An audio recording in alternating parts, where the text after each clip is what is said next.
Hello students, कैसे हैं आप सब। आई होप आप सब अच्छे होंगे। आज की इस वीडियो में हम स्टेट्स और यूनियन टेरिटरीज राज्य और केंद्र शासित प्रदेश के बारे में पढ़ेंगे कि राज्य क्या होते हैं और केंद्र शासित प्रदेश क्या होते हैं। तो चलिए स्टार्ट करते हैं। स्टेट यानी कि राज्य। भारतीय संघ में अब 28 स्टेट हैं। 28 स्टेट। इंडियन कॉन्स्टिट्यूशन का आर्टिकल 370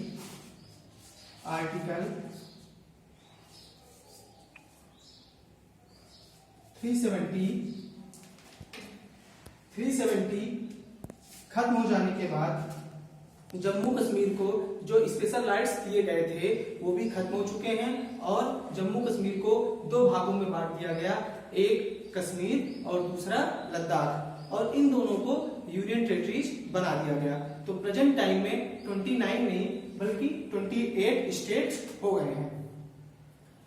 भारतीय राज्यों को अपनी सरकार बनाने का अधिकार प्राप्त होता है। भारतीय राज्यों की चुनी हुई सरकार को ही राज्य सरकार यानी कि स्टेट गवर्नमेंट कहा जाता है। भारतीय संविधान में राज्यों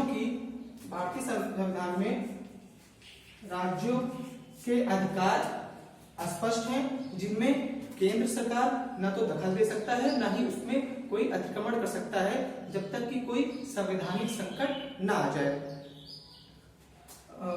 राज्यों के पास कानून बनाने और उसमें अमेंडमेंट यानी संशोधन करने का अधिकार होता है। राज्य में वास्तविक शक्तियां मुख्यमंत्री के पास होती हैं। सेंट्रल गवर्नमेंट हर राज्य के लिए एक गवर्नर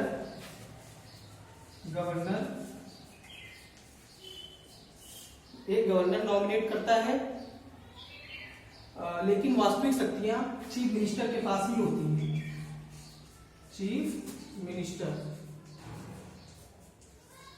वास्तविक शक्तियां चीफ मिनिस्टर के पास ही होती हैं। गवर्नर सिर्फ कार्यकारी कार्यों के लिए अपनी सहमति प्रदान करता है। संविधान में स्पष्ट है कि गवर्नर कोई भी बड़ा निर्णय नहीं ले सकता है, जबकि चीफ मिनिस्टर और उनके मंत्रिमंडल ही अपने प्रदेश से रिलेटेड विकास के फैसले लेते हैं। राज्य का ऐसा कोई प्रशासनिक क्षेत्र नहीं होता है जो चीफ मिनिस्टर के अंडर में ना है, उसके नियंत्रण में ना हो। आसान शब्दों में कहें तो गवर्नर नाम मात्र का एग्जीक्यूटिव होता है, यानी कार्यपालक होता है।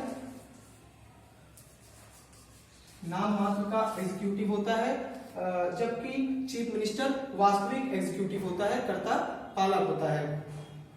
गवर्नर राज्य का प्रमुख माना जाता है और चीफ मिनिस्टर सरकार का।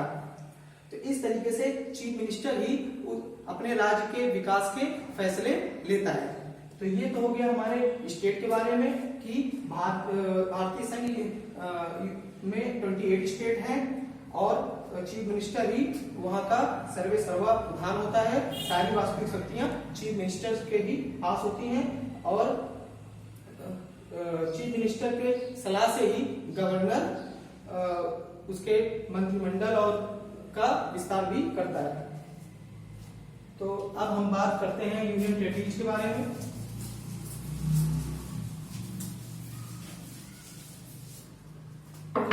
केंद्र शासित प्रदेश क्या होते हैं? तो भारतीय संघ में अब 8 केंद्र शासित प्रदेश हैं।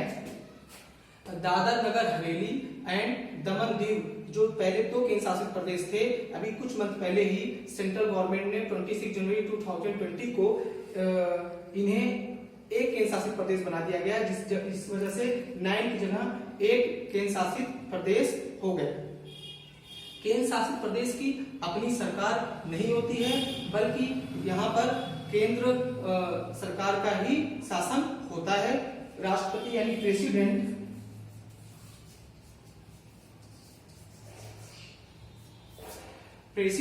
हर यूनियन टेरिटरी के लिए एक लेफ्टिनेंट गवर्नर या फिर एडमिनिस्ट्रेटर नॉमिनेट करते हैं।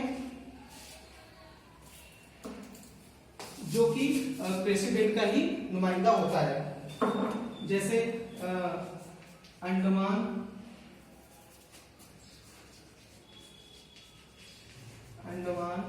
एंड निकोबार आइलैंड, दिल्ली, पुडुचेरी,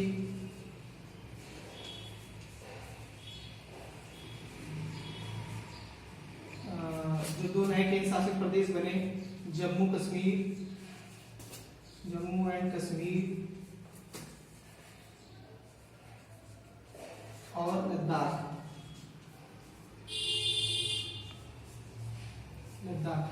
इन 5 केंद्र शासित प्रदेश में जो एडमिनिस्ट्रेटर्स नियुक्त किए जाते हैं उन्हें लेफ्टिनेंट गवर्नर कहा जाता है। लेफ्टिनेंट गवर्नर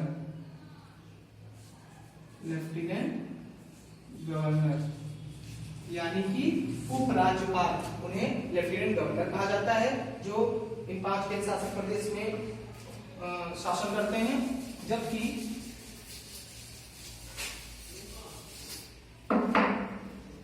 चंडीगढ़,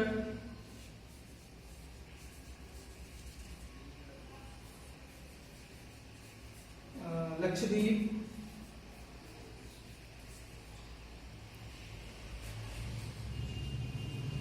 और दादर नगर हवेली,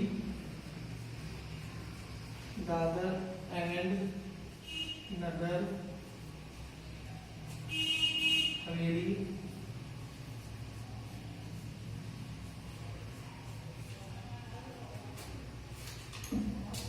और दमन एंड दीव,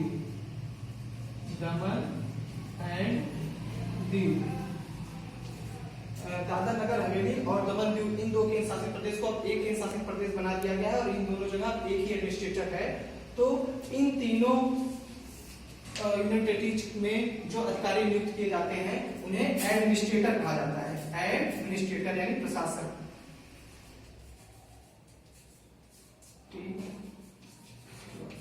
उन्हें एडमिनिस्ट्रेटर कहा जाता है। तो ये आपके 8 यूनियन टेरिटरीज हो गई। यूनियन टेरिटरीज की में विधानसभा और मंत्रिपरिषद हो भी सकता है और नहीं भी। जैसे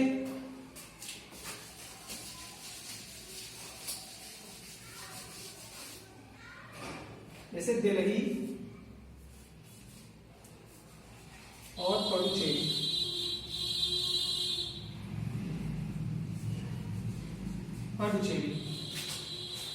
इन 2 केंद्र शासित प्रदेशों में विधानसभाएं होती हैं और मंत्रिपरिषद भी होता है, लेकिन उन्हें बहुत सीमित अधिकार होते हैं और कुछ ही मामलों में वो अपने फैसले ले सकते हैं। उनके मुख्यमंत्री के अधिकार सीमित होते हैं। दिल्ली और पुडुचेरी के में जो विधानसभाएं होंगी वहां मुख्यमंत्री भी होगा, मुख्यमंत्री का मंत्रिमंडल भी होगा, लेकिन उनके अधिकार सीमित होंगे। इनके शासित प्रदेशों की विधानसभाओं में जो भी बिल पास होता है उसे प्रेसिडेंट से मंजूरी लेना जरूरी होता है और कुछ खास कानून बनाने के लिए इन्हें पहले से ही सेंट्रल गवर्नमेंट से अप्रूवल भी लेना जरूरी होता है। तो कई बार आपने सुना होगा कि दिल्ली और पुडुचेरी के सीएम का वहां के लेफ्टिनेंट गवर्नर से विवाद हो गया या पंगा हो गया।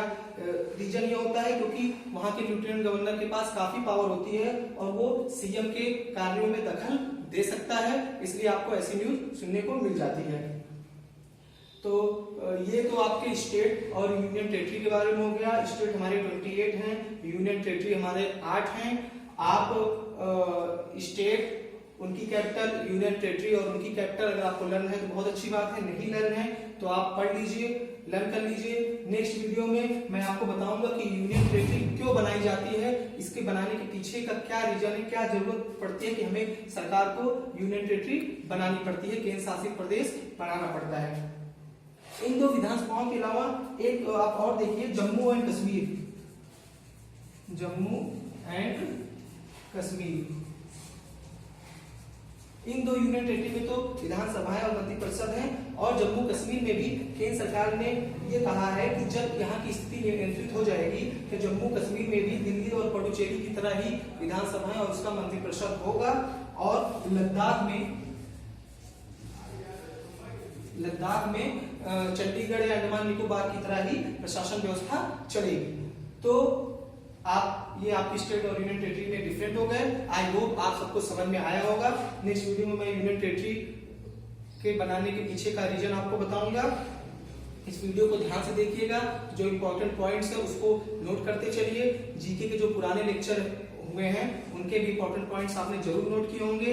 इन सारे जीके के लेक्चर से रिलेटेड मैं आपको एक क्वेश्चन पेपर जल्दी सेंड करूंगा जिसे आपको करना होगा। तो इस वीडियो को प्लीज ध्यान से देखिएगा। Thank you so much.